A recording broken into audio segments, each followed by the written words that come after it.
చెంచల్గూడ చెర్లపల్లి జైల్లో బంధించాడు. ఎన్నో రకాలుగా సతాయించాడు. నన్నే కాదు నా కుటుంబాన్ని కూడా పట్టి పీడించాడు.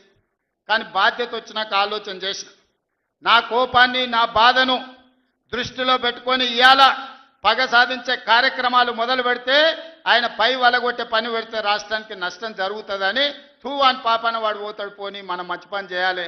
దేవుడు శిక్ష ఇచ్చిండు.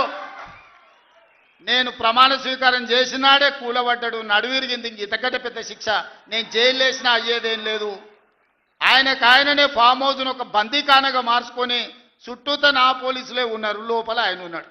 చెర్లపల్లికి పంపించినా చెంచల్గూడకు పంపించినా గదే అవుతుంది కదా. ఇక తిండి బరువు నాకు ఎక్కువ అవుతుంది. అదొకటి. లోపల చెర్లపల్లి చెంచల్గూడ పెడితే ఆయన తిండే తినికి మళ్ళీ ఆయన ఏదైనా కావాలంటే అదిగిన చేస్తే సర్కార్కి ఎక్కువ ఖర్చు అవుతుంది.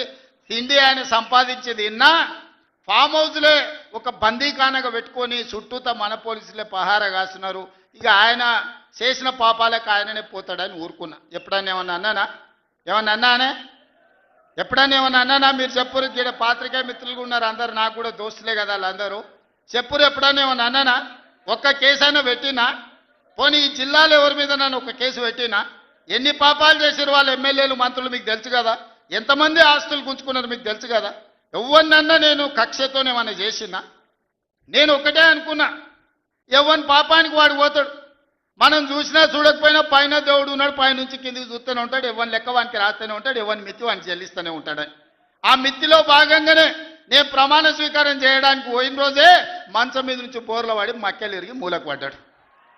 ఇక ఆయన నిన్నొచ్చి పెద్ద మనిషిలాగా మంచి చెప్తాడేమో అనుకున్నా. తోలు తీస్తా అని అన్నాడు.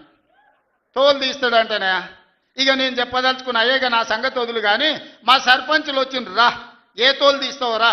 నీ తోలు తీసుడు కాదు, నిన్ను చీరి చింత కట్టి చింత మడకల ఏలాడేసి కొడతారో లేదో మా సర్పంచులు. రా, కొడంగల్కి వస్తావా లేకపోతే మమ్మల్ని చింత మడకకు రమ్మంటావా? మా సర్పంచులను తోలుతా.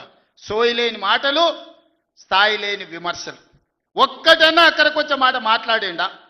10 ఏళ్ళు నువ్వు పూర్తి చేస్తే, 10 ఏళ్ళు ఎస్ఎల్బి పూర్తి చేస్తే నల్గొండకు 4 లక్షల ఎకరాలకు నీళ్లు వచ్చేది. 10 ఏళ్ళు పాలమూరు రంగారెడ్డి పూర్తి చేస్తే పాలమూరు జిల్లాలో 10 లక్షల ఎకరాలకు వచ్చేది. కల్వకుర్తి పూర్తి చేస్తే 3.5 లక్షలకు వచ్చేది. భీమా పూర్తి చేస్తే 2 లక్షలకు వచ్చేది. కోయిల్ సాగర్ లేకపోతే ఏది చేసినా, నెట్టంపాటు చేసినా, నా మక్తల్ నారాయణపేట కొడంగల్ పూర్తి చేస్తే 1.5 ఎకరాలకు మాకు నీళ్ళు వచ్చి ఇవాళ కందులు వండించి జొన్నలు వండించి కల్తీ కళ్ళు దాగి బతికే పరిస్థితి మాకెందుకు ఉంటుండే? మేము కూడా మీ లెక్కనే మంచిగా పంటలు వండించేటోళ్ళం, మంచి బట్టలు తొడుక్కునేటోళ్ళం. మేము కూడా మా పిల్లల్ని చదివించుకునేటోళ్ళం. 10 ఏళ్ళు పగబట్టి నారాయణపేట మక్తల్ ప్రాజెక్టును ఈనాడు పక్కన పెట్టి 69 జీవోను తుంగలో దొక్కితే ఊరూరు ఎత్తిపోతల పథకం కోసం మా కార్యకర్తలు, ఈ ప్రాంత రైతులు ధర్నాలు చేయలేదా? పార్టీలకు అతీతంగా 69 జీవో కోసం కొట్లాడలేదా? నీ సొమ్మె ఏం పోయిందా?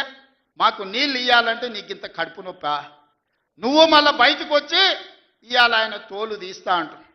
తోలు నాది కాదు కానీ ఆ షేక్పేటలో మటన్ కొట్టు మస్తాన్ ఉంటాడు. ఆయన రోజు మేకలను కోసి మండి నడుపుతుంటాడు.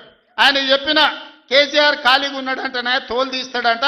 నీ మటన్ కొట్టు మస్తాన్ దగ్గర ఇంత నౌకరీ ఇయ్యండ్రి, ఇంత బోటో కూరనో పోయేటప్పుడు ఇయ్యండ్రి బొక్కనో. ఎందుకంటే కోసిన వాళ్ళకు మామూలుగా తోలు తలకాయలు ఇస్తాం కదా మనం ఇంటికాడ దసరా పండుగ అప్పుడు. అవునా? ఏం శివకుమార్ రెడ్డి, మన ఇళ్ళల్లో పండుగ పూట వచ్చి యాటను కోస్తే కాళ్ళు తలకాయ కోసినోనికి ఇస్తాం కదా. ఇక మటన్ కొట్టు మస్తాన్ కూడా చెప్పిన ఆ కేసీఆర్ ఖాళీగా ఉన్నాడంటేనే 2 ఏళ్ళు ఫామ్ హౌస్లో ఏం చేస్తున్నా అంటే తోలు తీసేది ప్రాక్టీస్ చేసిండంట. తోలు బాగా తీస్తాడంట. నీ మటన్ కొట్టులో ఈ తోలు తీస్తాడు, కాళ్ళు తలకాయలు మాత్రం ఉచితంగా సాయంత్రం పోతే దావతులో బోటిగిన ఏమైనా కొట్టు